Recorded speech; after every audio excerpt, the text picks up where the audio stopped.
Welcome back to another edition of the Truck Parking Clubhouse. I'm Michael Lombard, back at you again another Monday night. Very, very special. Happy birthday to the United States Marine Corps out there. 250 years. We got a quarter of a millennium of history right there. The world's finest fighting force. I served in the Marine Corps from 2008 to 2012. If you served in the Marine Corps, I just want to wish you all a happy birthday. Feel free to drop it in the comments. Your name, your MOS, whatever have you. But big shout out to you guys. Also, big shout out. We've got Veterans Day tomorrow. So to any of you guys out there, especially the drivers who have served our country and continue to serve our country over the road driving, definitely want to salute you. We do got a promo code going out. Check your inbox. Taillights issue 43 just dropped your way. We've got a Veterans Day promo code in there. You can use Veterans25, get you $25 off a booking. You can use that through Sunday. If you're looking at the bottom of the screen, we've got a partner code for you. We've got a survey code. We've got a whole bunch of news we cover in taillights with some ice raids in Oklahoma. We've got a trucker who got on his dash cam a shot of that tragic plane crash from UPS last week over there in Louisville, Kentucky. As well as a little taillights throwback from a 1966 edition, little Veterans Day shout out in there. So check your inbox, might be in your spam folder. Get in taillights. There's plenty of discounts, news. Join the conversation. My contact info is in there. Would love to get all of your reactions. And if you're tuning in live on this Marine Corps birthday, definitely let us know where you're coming from. But without any further delay, let's get right into the clubhouse, talk trucking with our guy, Nate the Rambler Mitchell. What's going on, brother? What's up? And happy birthday to you. Dude, appreciate you, and happy Veterans Day to you tomorrow. Big shout out. We got an Army guy in the chat. Awesome. That's great. Yeah, my dad served as a Marine in Vietnam, my granddad in the Pacific in World War II. Sadly, they're not with us anymore, but so I definitely know what this means for y'all. And somewhere in this country or across the world, there are some Marines giving some local police a hard time right now. That is without a doubt, whether it's at their Marine Corps ball or wherever they are. There's definitely some Marines causing some havoc, but well deserved, man. I'm glad to have you. Yes, definitely well deserved.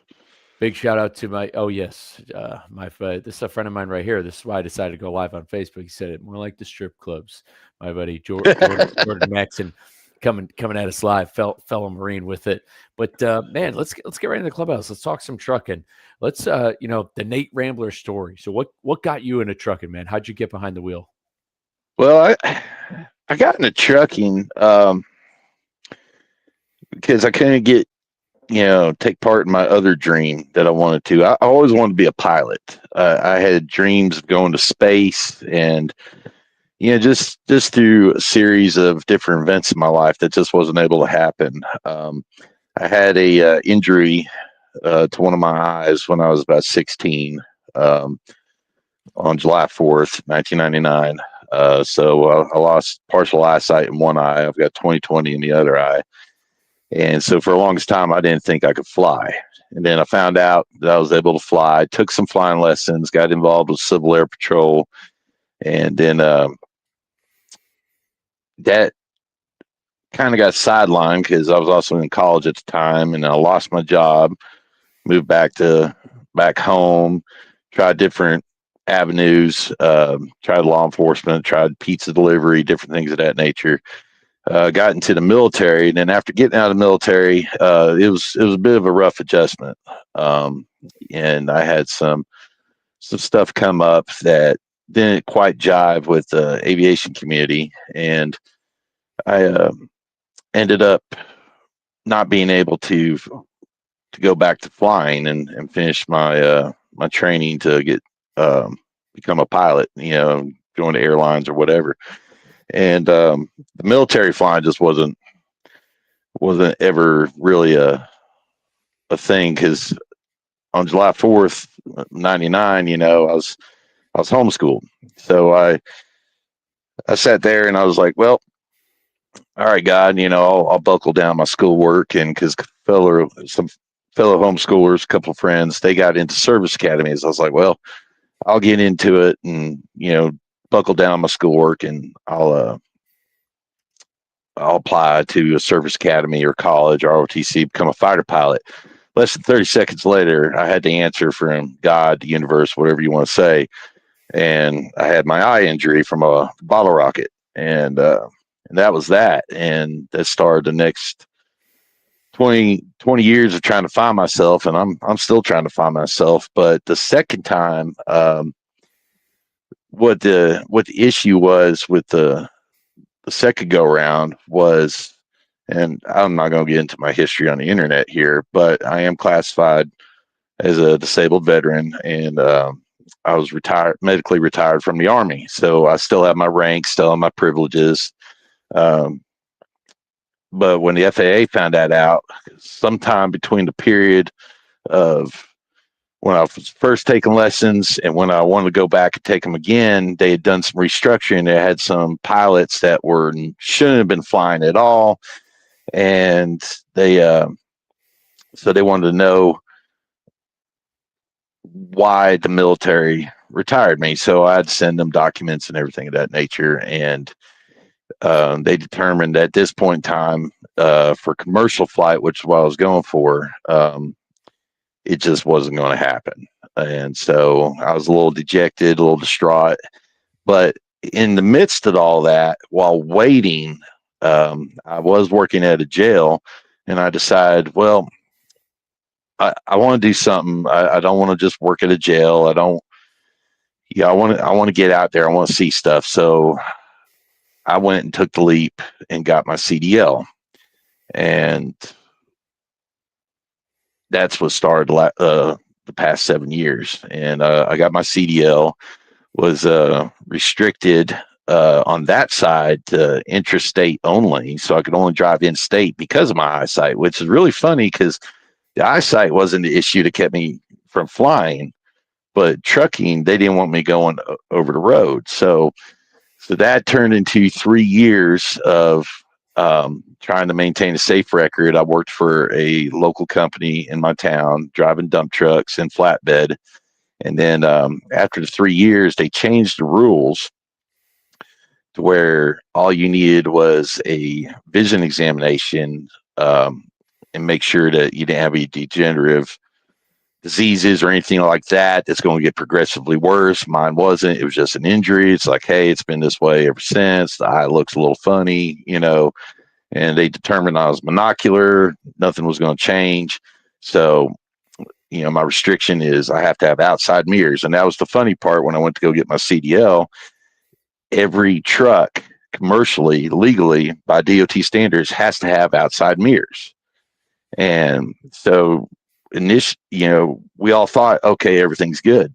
So but the state of Tennessee was like, no, you've got to do all these extra steps. And then part of that was the FMCSA's rules at the time. You had to log how many miles, get letters from your safety directors, all that stuff. Then they changed it to streamline it because they started realizing that there were other drivers, like truck drivers from the military. They'd go over there, something would happen, they would have a lot of guys were coming back where they had to have sunglasses on 24/7, so different vision issues were coming up that didn't hinder them in day-to-day life, but it was different and wouldn't match with federal regulations at that time until you proved that you were safe.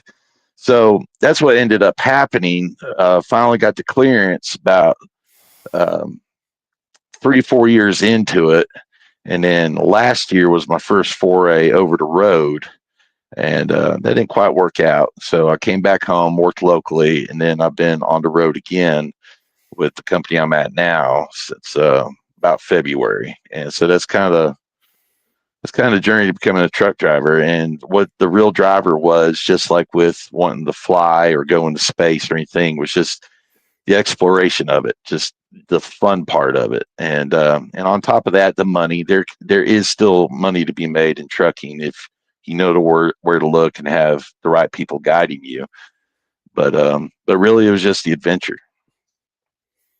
Yeah, the idea of not being trapped behind, not being stationary. Being stationary can be, I mean, it can be limiting. It's sitting still. It's why, I mean, it's definitely part of why I joined the Marines. I think it's why a lot of people join the military is to literally get out of their hometown. Oh yeah, yeah, definitely. And definitely, there's many people that seek out the military, aviation, trucking, Peace Corps, offshore oil rig. It's for the adventure. It's to get out of their bubble. No, exactly. I think what the good part is about the story is that you went from jail to your CDL, but you're on the other side of the bars. Yeah, I was. You weren't Yeah, behind the bars. no, I wasn't behind the bars. And that's a different life. It, there's there's three types of people that end up in jail: the innocent, the ones who know they did it, and then the ones who aren't sure how they got there. And those are the ones I refer to as the lost ones. Like they just can't get out of their own way. It's just a never ending cycle. That was not a long term career. I'd done a stint as a reserve officer in Middle Tennessee for about a year. Saw it from the road aspect, but the road is being a road cop is kind of like being a paramedic. Once you get them to the jail or the hospital, you just drop them off. They're not your problem anymore. Whereas jailers have to deal with all the drama and the processing and the fights and the despair on the inside. And I quickly realized that just wasn't for me. I tried to treat the inmates with respect until they gave me a reason not to. And I wasn't one of these guys that tried to gaslight them. I just wanted to be left alone, do my 12 hours. But yeah, I definitely was not on that side of the bars. I used to crack up with them and tell them, they'd say, I'm bonding out, on the 25th of this month or whatever. And I'm like, yeah, well, I bond out every day at 6 a.m. They didn't really like that. So, Yeah, I'd say that's got to be an interesting experience. There's there was a certain point in history where I think, well, at least when I think the idea of, because there's so many people where it was like, oh, it's either go to jail or join the military. And I think that used to be true, and that kind of went away with it. But there were guys that I was in boot camp with who that's kind of what their option was. Not on paper though. It could never be done on paper. It was kind of done behind closed doors. And this is like, this 2007 time frame. So behind closed doors, if somebody was getting into some trouble because of the state of recruitment and the push in Afghanistan, I know that they were kind of, I hate to say that they were letting anybody in, but there was there were people who they were given out ASVAB waivers in like 2007. And so like there were definitely guys who behind closed doors, that was the option, either the Marine Corps or jail. And I always think about being backed against the wall at that point. But at least you're on the other side of the bars. But your trucking journey, it's interesting how the vision is what came up. But in theory, you set yourself up for success. I think starting off locally for a while and then getting it over the road. Would you say? I mean, what would you say you prefer now? You enjoy it. You prefer the over the road. That was the kind of the allure to start. I do prefer the over the road. However, it comes with a very high price. And that price is, for most people, time away from your family, your children, time away from things that you enjoy doing, because many companies out here, they barely let you finish your 34-hour break before you're back out on the road. You don't really get a chance to expand yourself, better yourself, enjoy your hobbies in that short amount of time frame, much less your family. And but over the road, it's very much the lifeblood of the country, because I just hauled a load from Wisconsin down here to Texas. A series of short hops could have could have gotten that same load there, but it would have taken longer, whereas one truck was able to do it in just a couple of days instead of waiting on other trucks. But local, if you are a family person or you're trying to build other things like your own business or what have you, unless your business is just trucking, local is a great way to go for a lot of people because it allows you to have that work-life balance, if you will. I'm not sure that's the right term, but you go put in 11, 12, 14 hours, come home, have dinner with your family, get grounded, get some rest, do it again. And then most places, especially in the construction world, you're usually off for a couple of days. And that's what I was doing was construction driving, So the downside to that in construction is like weather would impact your job. But there are other local jobs like LTL, package delivery. There's a lot of trucking companies in my area that haul sand to construction companies, for example, and they'll do 1 or 2 loads a day and then be done. And yet they're still driving full combination vehicles with end dumps and so on and so forth. There's tanker jobs that can be done locally. I was talking to a friend of mine up in Wisconsin. He went and found a job where he's hauling within 150 air miles, and he's home every night and making more than he was over the road as a regional driver.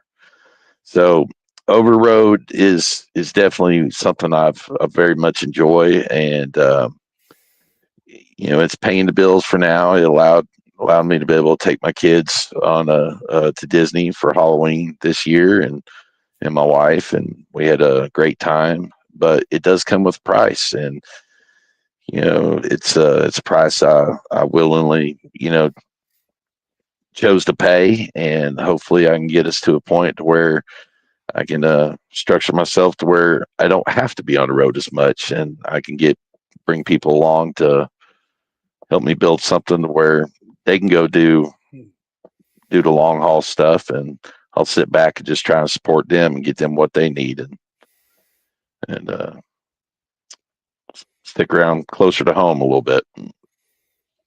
Yeah, build something from there. Lay the foundation and then build it up from there. What kind of so currently you mentioned local dump trucks. You went over the road for a little bit, but yeah, right now. So what line of work are you in now? I drive a flatbed Conestoga primarily. I do work for a flatbed company. They are primarily open top flatbed, the classic, empty skateboard. And then when I showed up there, they just started breaking into Conestoga work, hauling coils more often and things of that nature. And they knew I did that a little bit last year. Asked if I was interested, so that's what I do. So most of my routes are like from East Tennessee up to Iowa, Michigan, Chicago, running steel and aluminum coils back and forth, and occasionally bricks or different materials. My company has a contract with a company that makes I'm not sure how to describe it. It's not particle wood. It's something kind of different, but it's used in construction. And they also haul something called Hubble boxes, which actually I've got a load of right now. And it's underground utility boxes, from what I understand. They're made out of fiberglass and different stuff. What would you say? What do you think's better? You think Conestoga or regular open deck flatbed's the way to go? Oh, I get into this with my buddies all the time. They're like, "Oh man, ditch that Conestoga. Come on, regular flatbeds where it's at." For me, Conestoga. I've got tarps back there, but I don't like throwing them. And see, when I did flatbed for a construction company, I didn't have to tarp anything. Everything was, it was usually like construction scrap or road barriers or something of that nature. And I came to this company expecting to have to throw tarps and get used to it, but I don't think you could ever get used to that. And I'm 42. It's just I'm not in shape right now, and to throw that all the time. I'd say if I did it more often, I would. But I love the Conestogas because it's just such a time saver. Because the few times I do have to go and take a tarped load on open, like I had to take a regular flatbed to a frame shop, but deliver a load in the process that had to be tarped. And I was rolling tarps up and then pick up another one, go get another load that had to be tarped, was rolling tarps up. And the guys with the Conestogas were just rolling through. And while I'm out there trying to figure out how to roll these tarps up and get them tight, throw them back on, they were history. They had already took their securement off, closed their curtain up, and we're gone. And so I love it. And on top of that, especially if it's like raining, you don't have to worry about a whole lot about getting wet if you need to go in there and redo a securement or something on the side of the road. In a lot of ways, protects loads. But I will say this: I was picking up a load in Iowa, and there was an owner operator that rolled up next to me, and he was picking up a oversized load of plate steel. And he said he used to run Conestogas, but it didn't work out for him because sometimes he'd be sitting almost up to 2 days waiting on a load. So he switched back to regular flatbed, and he said that made all the difference because it gave more options. Because open tops, you can carry oversized loads more effectively than you can with a Conestoga. So I can see both sides of it. But for me personally, on a day to day, if the money's the same or about the same, I'd rather just pull a Conestoga. It's a lot more fun for me. On top of that, it makes my truck look a lot better because it's a high roof 680, so it blends a lot better than a open top flatbed would. Yeah, also in a way, it also helps with the fuel efficiency. Yeah, if you're a high roof with an open deck in the back, you're kind of cutting through wind. The air doesn't glide over as much. So a little bit of fuel mileage. But yeah, I'd say situation dictates for it. Depends on the line of work you're in, who your customers are. If Conestoga works, it works. You're able to move fast, get in and out, and at least it's working out for you. No, that's awesome, man. Keep freaking crushing it out there. I mean, with going over the road, because you spent several years local, so it's like you never really had to encounter the parking issue. When it comes to when it comes to parking and that your first time's going over the road, when was the first time you had heard of Truck Parking Club? I heard about. Well, I'm not really sure when the first time I heard about it was. I had thought of a concept similar to this, a few years back, because I'd be driving by the rest areas there east of Knoxville early in the mornings, and excuse me, and I would see these guys piled up outside the rest areas, and I just don't remember seeing that growing up. And I noticed over the last, this time frame would have been like 2018, 2019, and I noticed over like the last 10 years, more and more trucks were just piling up on exit ramps, rest areas, just random places, seemingly all around the same time. And I always thought that was odd. And but the first time I heard about Truck Parking Club was earlier this year, I believe. I was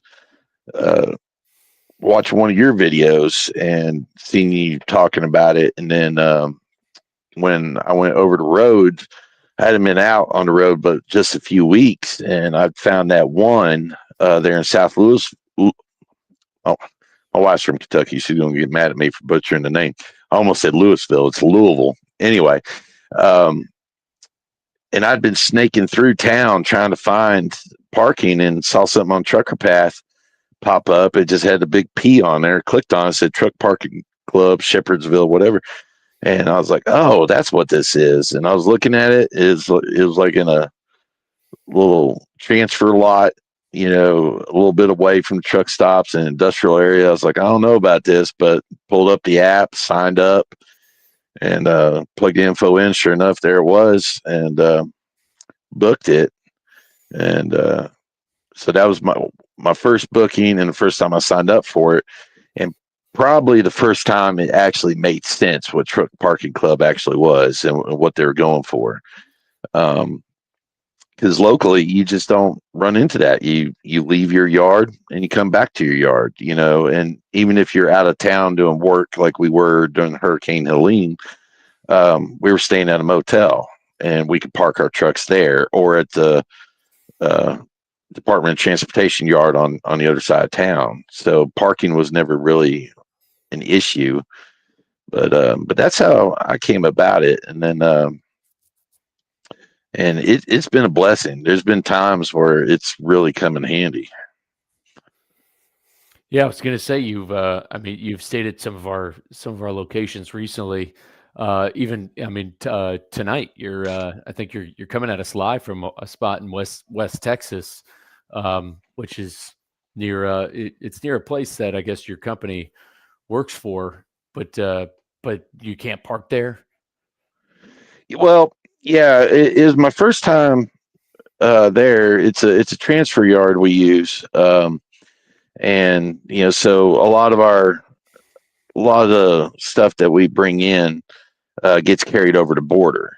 So drivers from Mexico will come up, get our trailers, take it down there, deliver it, bring them back. We'll pick them up. We'll go take it back to wherever to get loaded, and then repeat the process all over again. This time, because usually it's drop and hook with the regular flatbeds, um, and with me being a Conestoga, I had to get live unloaded, and then they load it onto another flatbed heading that direction. Um, and I'd never been here before, and I didn't know they had hours of operation stuff. And so I rolled up, and there was a lock on the gate. And so I asked one of my buddies, I was like, "Hey, how do we get in here?"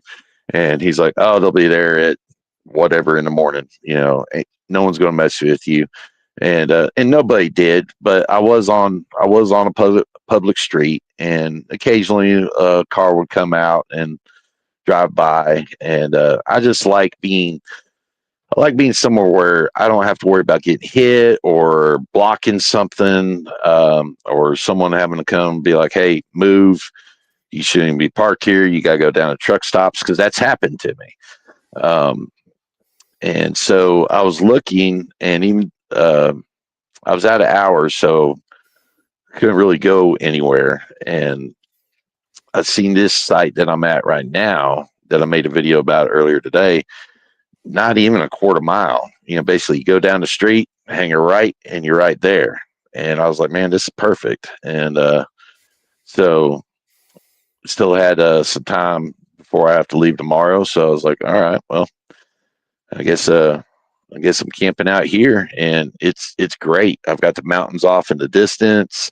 I can see the lights of the city and Fort Bliss off to my left, and it's quiet. It's so quiet. I've got the window open right now, and these people, they left. They locked the gate up behind them. They came up and looked, made sure that I was supposed to be here, uh, according to the booking, and they left. And of course, I've got a lock code. I can open the gate and leave, but it's just perfect. And there's so many situations where something like Truck Parking Club comes in handy. And, for this very reason, because a lot of facilities just don't, a lot of places and companies just don't have the facilities built up for parking. A lot do. And, but this is one of those times where, especially my first time out here, having somewhere quiet where I could just chill makes all the difference for me. Yeah, and kind of like, for next time, it's just when you get back, whenever you're taking that, you said you took that load from Wisconsin, and by all means, maybe there's other freight that you guys have that moves out to El Paso and it comes from wherever, and just how you can piece it up with your clock, knowing full well it's like, oh, well, if I get to El Paso, or it's just like, well, it's going to take me, I know, just under 11 hours to get to El Paso. And it's like, as opposed to stopping 2 hours before you're even near El Paso, now you can drive that full distance to El Paso, get to that transfer yard, and then pop right over to a spot because the network has been able to grow that much. You got to stay at a cool spot in Michigan though recently. Where were you at? You got to see they had some different kind of amenities. Yeah, that place is pretty neat, and I think that came alive not too long ago. I was talking to one of the other guys with Truck Parking Club about that. It's Luna Pier. It's I forget the exit right off the top of my head, but it's right as you cross the state line going north into Detroit. It's right there around where the Loves, the Pilot, and everything is. It's a small little BP truck stop, and it has parking. And you get off, you hang a right if or a left, depending on which direction the interstate you come from. Pull in there, all the parking's in the back along the back row, and you're like an 8-minute walk from Lake Erie. I believe it's Lake Erie. My geography is a little rusty, but you stand there in front of the gas station, look down, you can see the park and the little pier that you can walk out on. And when I got there, I was just so tired, I just went to bed, and I didn't go inside, nothing. The next morning, I got up to go use the bathroom, get a snack. As I was walking in there, they had in a little side room massage chairs for, I think it's $5 for 25 minutes, and they even had slot machines in there.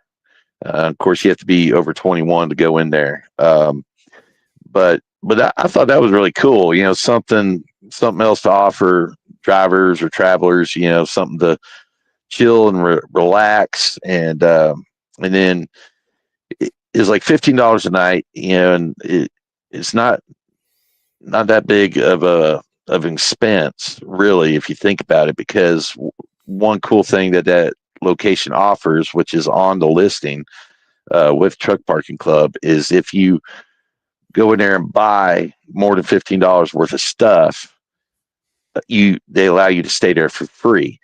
And that's not hard to do in Michigan, especially if you're like a smoker. Like my pack of cigarettes in Michigan is like $10. So, and then I usually get like a energy drink or a couple of snacks. So before you know it, after tax, you're way over that $15 anyway. And then boom, you know, you got your snacks, you get to park for free. Or if you don't want to buy anything, you know, just use one of our promo codes or pay the $15, and it's quiet. Nobody bothers you. I think there's 2 or 3 other trucks there that night, and they just minded their business. I minded mine, and I will definitely be using that location again because up there, the truck stops just get on anywhere on 75 from Florida to Michigan. The truck stops fill up quick and fast, and usually around 3-4 o'clock, and in most places. So finding that little gem in amongst all that chaos was just awesome, and I can't wait to stay there again. Definitely going to take part of those massage chairs or slot machines too. Hey man, I can't personally endorse, Truck Parking Club. We can't personally endorse gambling, but it is your money. You're able to do what you want. I definitely don't want to, it's not up to me to quarterback how people spend their money when it comes to those slot machines. But I'll tell you, I mean, you can't beat lakefront truck parking though. Okay, well, I'll put it to you this way. I'll take that back. I will take a monetary relaxation session, and I didn't even think about that. So, oh no, that's me. No, the thing is, you can tell drivers, hey, they got slot machines here, but I can't go ahead and be like, hey man, because then all of a sudden, people be in the comments, they'll be like, dude, Lombard from Truck Parking Club, he said drivers got to go park at this spot because we can win money. All of a sudden, it turns into a news story. All of a sudden, I tell people, oh hey, yeah, we don't want to do that. You could double your money if you park with Truck Parking Club. I can't lead them astray, man. I can't. we know how news can travel, so I don't want to get a mix up. But that's sick. I mean, can't be. I mean, lakefront truck parking, slot machines, freaking massage chairs. It sounds like a good spot, especially up there in Michigan. Michigan's tough to. It's a tough place to get to. I mean, I think when it comes to like difficulty of truck parking. Michigan's kind of flies under the radar. It's not, I think people talk about, Atlanta easily, LA being in the tri-state New York City area, but Michigan's kind of its own little peninsula in a way, depending on where you're going. If you're kind of in the middle of the state-ish, but even when you're far north, if you got to go up way north, maybe Traverse City area, it's kind of rural, so there's just not a whole lot. And then if you're near Detroit, it's tough. And then if you're on the west side of the state, if you're on any of those major highways, it's definitely a tough spot to find. So again, if you're in Michigan tonight, if you're going to be in Michigan in the future, and you haven't downloaded our app, check it out. But no, I'm glad these locations have been working out, coming in clutch for you. Besides parking, and this would kind of be my last. Well, I got two questions left for you because it kind of leads into the last question. It's been, it's November. It's been quite a wild year. You've basically been with this new company now for a year. You've been over the road. You've been over the road with a lot of stuff going on. We've covered a lot of it in the newsletter between the ELP mandates, some of these tough accidents, and we just last week had the 2025, American Transportation Research Institute top 10 issues in the industry going on. What is your, number one top issue in the industry? What would you say is number one right now, that besides parking, maybe if that's your number one, what's something else where you're just like, you know what, this needs to get fixed? Maintenance. Maintenance is, I'm seeing a different side of it now because now I'm a lease operator. So I'm having to incur a lot of the maintenance costs. Now with my company, we have a maintenance escrow. So I don't see it up front like I would if I was a true owner operator having to pony up every nickel and dime.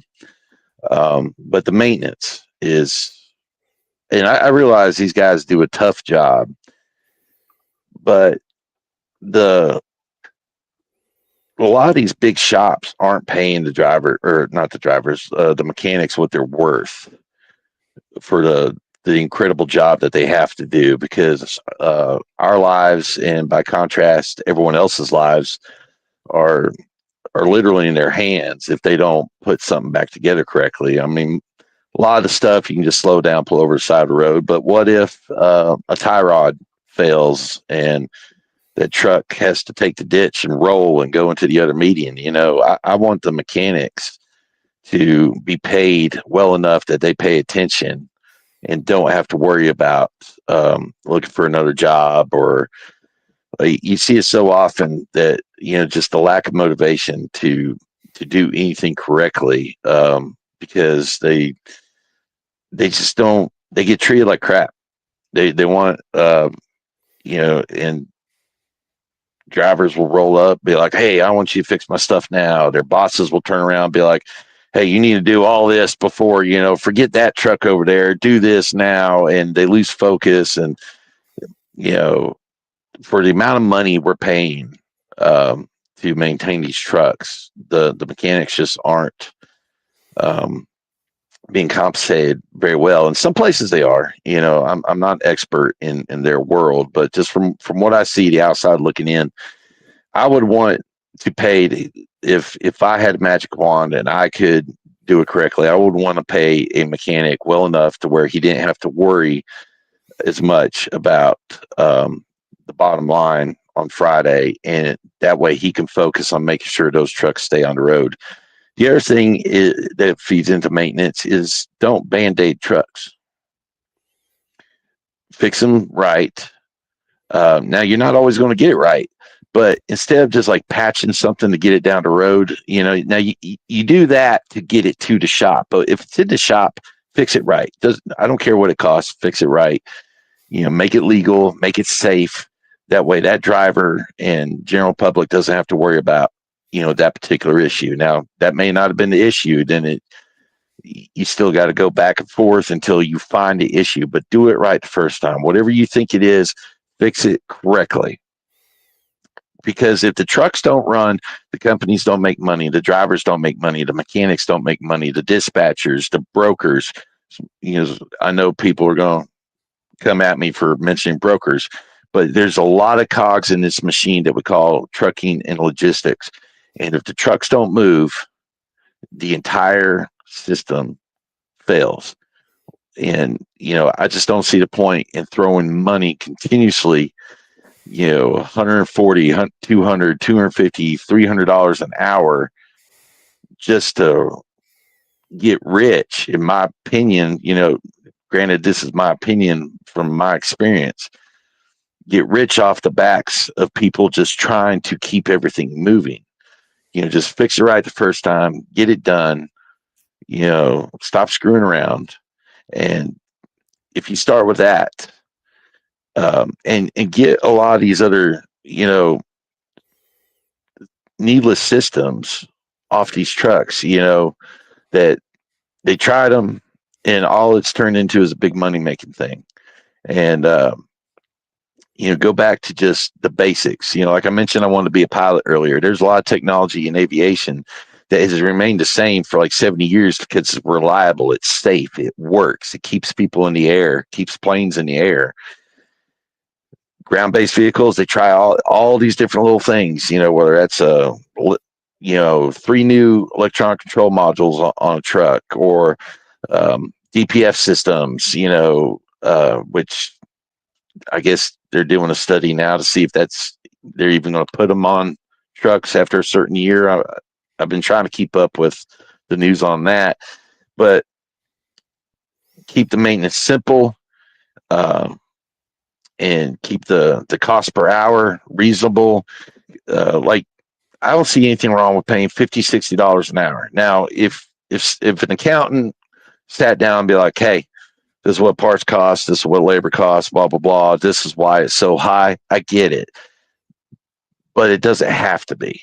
I think we can find another solution to bring the maintenance costs that keep these trucks moving down, and yet pay the mechanics more so they don't have to worry about anything and just focus on getting the trucks fixed back on the road so everybody's making money and it keeps this country flowing.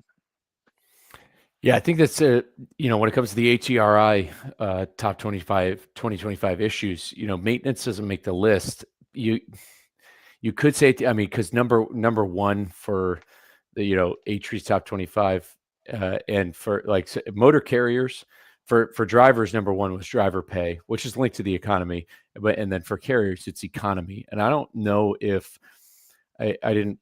There's really not much to read into, but I don't really know if economy includes maintenance costs, because I think economy is mainly driven by rates, like freight rates in general and contract rates. And so, like, the maintenance doesn't make the list, but I'd argue that maintenance is what's driven a lot of people out of business, at least from what I've seen on Twitter. And then on that side, that's there's always, we've been kind of had this argument of the driver shortage for several years, and kind of debunking this idea of there being a driver shortage. And then that same conversation's happening in the diesel mechanic world. And what's happening is there's almost a mix of both. There's a gentleman on Twitter, and I'll leave his name out of it. But he's a diesel mechanic, and he kind of went into a deep dive on this, where there is definitely likely a shortage, but also at the same time, there's a massive retention issue with diesel mechanics. And he described how to be a diesel mechanic in this industry, the only way to really make money anymore is what he describes as selling your soul to dealerships. And he says that's something he would never do for some reason, because of how that system operates, or just I guess how many of them have been doing business. But on the smaller scale, the pay isn't there. So guys are kind of like, kind of flaking out, changing path, maybe getting into a different niche. So, which is kind of the similar issue in trucking. You have turnover so high, you have people getting into the niches, whether it be oversized fuel hauling tanker, that the general freight of all kinds is having massive turnover, which is a safety issue. You're kind of seeing that on the diesel mechanic side, where anybody who is going to stick around ends up going towards where they're going to make the most money. Where they're making the most money ends up being the most expensive.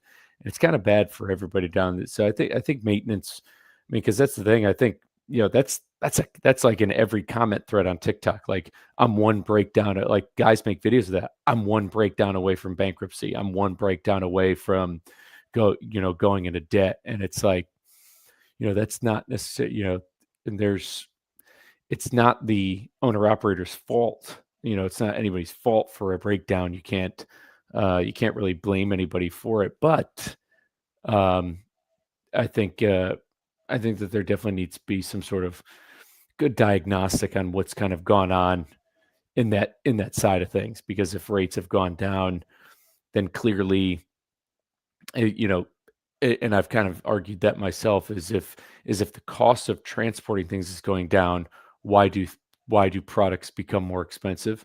And I'm sure that there's somebody, some mega mind on Twitter or somewhere, who can give me some sort of, you know, some reason why that's true. That is probably wrong in my in my eyes. Like, if things are getting cheaper, like if the cost of transporting something is cheaper, then there is no justification for the price going up, unless somebody's salary is being raised on the back end. And as far as we know, like we just talked about, it's not the mechanics who are getting the salary raise. It's not, middle management or whoever's getting that raise. So good point to leave it with. Last question I had for you. So if you were to talk to, you've been at this for a bit now. If you were to give one piece of advice to a brand new driver entering the industry, what do you give them? That's a loaded question. Um, well, one, everyone that you will encounter in trucking is an expert in their own mind. What I mean by that is, be wary where you get your advice from. However, take advice from everyone that you can. Um, I, like especially in the social media realm, you hear people talk about, oh, well, back in the day, I did this, or I drove so many miles, or you don't need that, or the DOT this, and blah, blah, blah. You hear it all the time, and it can be very confusing. So, one, I would be very careful about getting any advice from social media. I would lean heavily on people that have been doing the job for quite a long time. And that may not necessarily be your trainer. Like, a lot of guys get into this industry, guys and gals get into this industry from a trucking school.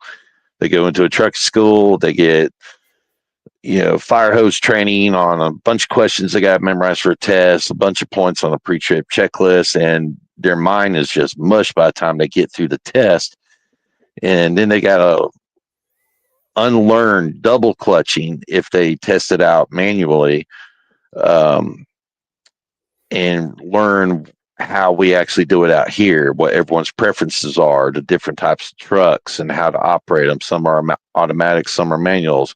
There's 10 speeds, 13 speeds, 18 speeds, and just as many gears in automatics, but depending on the type, and how to drive it down Monteagle Mountain on 24 in Tennessee. Or there's just so much information out there. But I would just be careful where you get your advice from, but pay attention and listen. We're born with 2 ears and one mouth, and it's really hard to just sit there and listen to and watch what everyone is doing, and you'll figure it out. Sometimes the best thing that you can do is just get out there and try. The gear shifting will get easier. The turns will get easier. I mean, I've made, that's my big Achilles heel right there, is trying to make clearance in a turn. And I've gotten a couple of trailers rubbed on some spots that I shouldn't have, because I didn't clear. But when it comes to overall trucking, just be mindful of who you talk to, where you get your advice from, but also understand, on the other hand, that this is a very important, noble profession in I know we got a lot of stuff going on with the issues of non-domicile drivers, the so-called driver shortage, just what we talked about a minute ago with the maintenance costs and the economy. But it is still a noble profession because trucking is the lifeblood of any country, anywhere, any given day. So you're the red blood cells feeding the oxygen to the rest of the body that is the country. And all you got to do is just get in there, learn your part. You're not going to be an expert overnight. You're not going to get paid well immediately, but over time, you'll start learning what works for you. Flatbed may not be for everybody. Dry van may not be for everybody. Driving dump trucks is definitely not for anybody because I've seen it myself. Guys would come off the road and be like, "Oh yeah, I'm going to be local, just driving a dump truck." Well, then next thing you know, you're on a tiny 2-lane road somewhere in the Smoky Mountains, and you can't see what's coming. You got to drop this rock off the side of a bank and hope the bed doesn't tilt too far and flip you over. And so there's just so much to learn from trucking that no one is going to be an expert, even if they stayed in this industry for 70, 80 years. And what's sad is there are still a lot of drivers, partially due to some of the issues that you mentioned with the economy or whatever, instead of enjoying their golden years at home with their family or on a beach somewhere, they're out here still trucking at 75, 80 years old. But just make sure this is what you want to do. And it's not going to be easy every day, but it's also not that bad. It can be a lot of fun.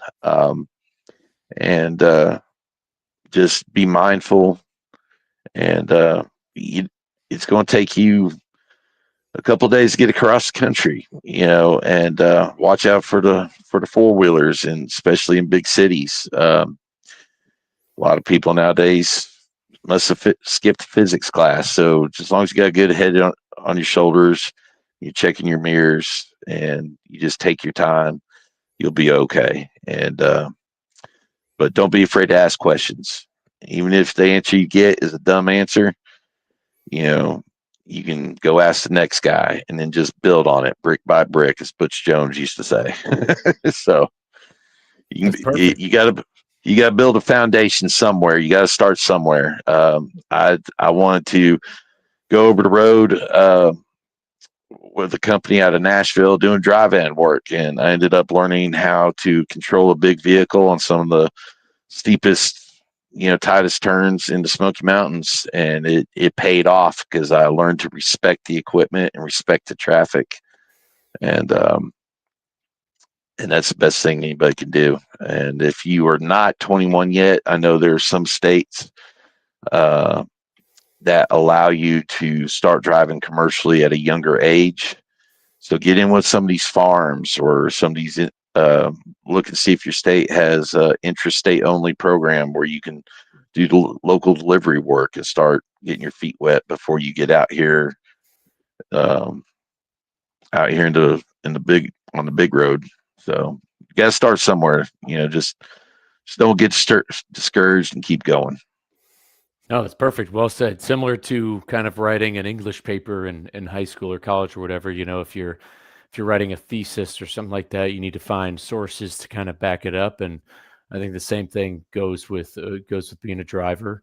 That list of sources is almost infinite. You can, somebody may have a large following on a social media platform that doesn't necessarily verify their intelligence just because a bunch of people follow somebody doesn't automatically doesn't give them the automatic authority of being the go-to know-it-all type of guy. Everybody's got their own experience, and adding that list of sources of people you ask questions to, because like you said, I mean, somebody who's hauled dry van for 20 years, you can't go to them for advice on hauling fuel. They might know a lot about some stuff, but when it comes to fuel hauling, they might not know a whole lot. But that's well said. I want to, number one, Nate, thank you for your service. Number one, for your time spent in the Army.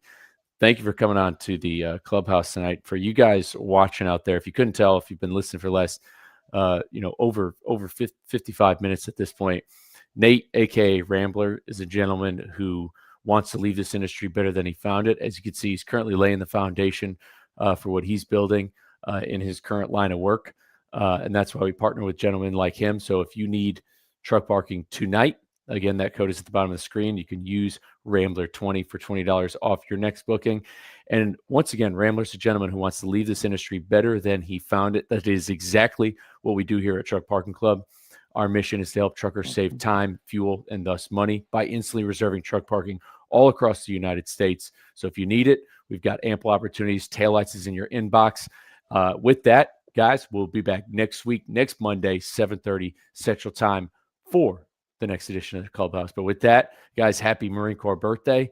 Take care. Happy Veterans Day, and hammer down.